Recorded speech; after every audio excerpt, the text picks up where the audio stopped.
അന്യഗ്രഹ ജീവികളെ പാർപ്പിച്ചിരിക്കുന്ന രഹസ്യ കേന്ദ്രം. ഗൂഢാലോചനാ സിദ്ധാന്തക്കാർക്ക് എന്നും ഒരു ചർച്ചാ വിഷയമാണ് അമേരിക്കയിലെ ഏരിയ 51. ലോകത്തിലെ ഏറ്റവും നിഗൂഢമായ സ്ഥലമെന്നാണ് ഏരിയ 51 അറിയപ്പെടുന്നത്. ഭൂമിയിലെത്തപ്പെട്ട അന്യഗ്രഹ ജീവികളെയും പറക്കും തളികളെയും അമേരിക്ക ഏരിയ 51ലാണ് സൂക്ഷിച്ചിരിക്കുന്നതെന്നാണ് റിപ്പോർട്ടുകൾ. അമേരിക്കയിലെ നെവാഡയിലാണ് ഏരിയ 51 എന്ന സ്ഥലം സ്ഥിതി ചെയ്യുന്നതെന്നാണ് പറയപ്പെടുന്നത്. ഈ സ്ഥലത്തെ സംബന്ധിച്ച് പല കഥകളും നിഗൂഢവാദങ്ങളും കാലങ്ങളായി പ്രചരിക്കുന്നുണ്ട്. ലോകത്തിന് വളരെ കുറച്ചു മാത്രം വിവരങ്ങൾ ലഭിച്ചിട്ടുള്ള അമേരിക്കൻ സൈന്യത്തിന്റെ പരീക്ഷണ കേന്ദ്രമായും ഏരിയ 51നെ കരുതപ്പെടുന്നു. അമേരിക്കയുടെ അതീവ രഹസ്യ ആയുധങ്ങൾ വികസിപ്പിക്കുന്നത് ഇവിടെയാണെന്നും പറയപ്പെടുന്നുണ്ട്.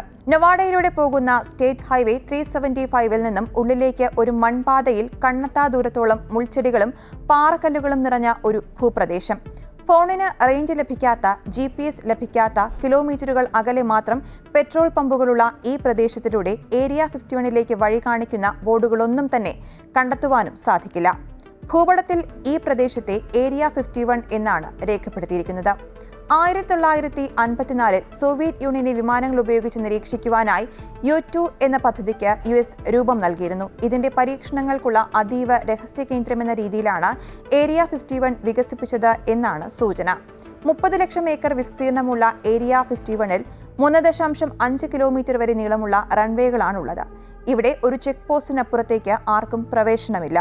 കൂറ്റൻ കമ്പിവേലികൾ, അത്യാധുനിക സെൻസറുകളടക്കമുള്ള സുശക്തമായ നിരീക്ഷണ സംവിധാനങ്ങൾ തുടങ്ങിയവയാണ് ഇവിടുത്തെ പ്രത്യേകതകൾ. അമേരിക്കൻ പ്രസിഡന്റിന്റെ എക്സ് ഫയലുകളിൽ പെടുന്ന തന്ത്രപ്രധാനമായ സ്ഥലമാണ് ഇതെന്നാണ് റിപ്പോർട്ടുകൾ വ്യക്തമാക്കുന്നത്. അമേരിക്കൻ പ്രസിഡന്റിന്റെ കയ്യിലുള്ള രഹസ്യരേഖകളാണ് എക്സ് ഫയൽ എന്ന് അറിയപ്പെടുന്നത്. ഇവിടേക്ക് അനുമതിയില്ലാതെ ആരെങ്കിലും പ്രവേശിച്ചാൽ കനത്ത സൈനിക നടപടികളും പിഴകളും നേരിടേണ്ടി വരും. ശീതയുദ്ധകാലത്ത് അമേരിക്കയുടെ രഹസ്യചാര വിമാനങ്ങളുടെ പരീക്ഷണത്തിനും ഏരിയ 51 കേന്ദ്രമായിരുന്നു. വളരെ ഉയരത്തിലൂടെ പറക്കാൻ സാധിക്കുന്ന ചാരവിമാനങ്ങൾ നിർമ്മിക്കുന്നതിനായി അമേരിക്കൻ പ്രസിഡന്റ് എയ്സൻഹോവർ 1954 അനുമതി നൽകിയിരുന്നു. അമേരിക്കൻ ചാരവിമാനങ്ങളിൽ പ്രധാനമായിരുന്ന U-2വിന്റെ പരീക്ഷണം 1955 മുതൽ ഏരിയ 51ൽ നടത്തിയിരുന്നുവെന്നും സൂചനകളുണ്ട്. സാധാരണയായി വിമാനങ്ങൾ 45,000 അടി വരെയാണ് പറക്കുന്നത്. എന്നാൽ U-2 ആകട്ടെ 60,000 അടി വരെ ഉയരത്തിലാണ് നിരീക്ഷണ പറക്കൽ നടത്തിയത്. 1960 സോവിയറ്റ് യൂണിയൻ ഒരു U-2 വിമാനത്തെ മിസൈൽ വെച്ച് തകർക്കുകയും ചെയ്തു.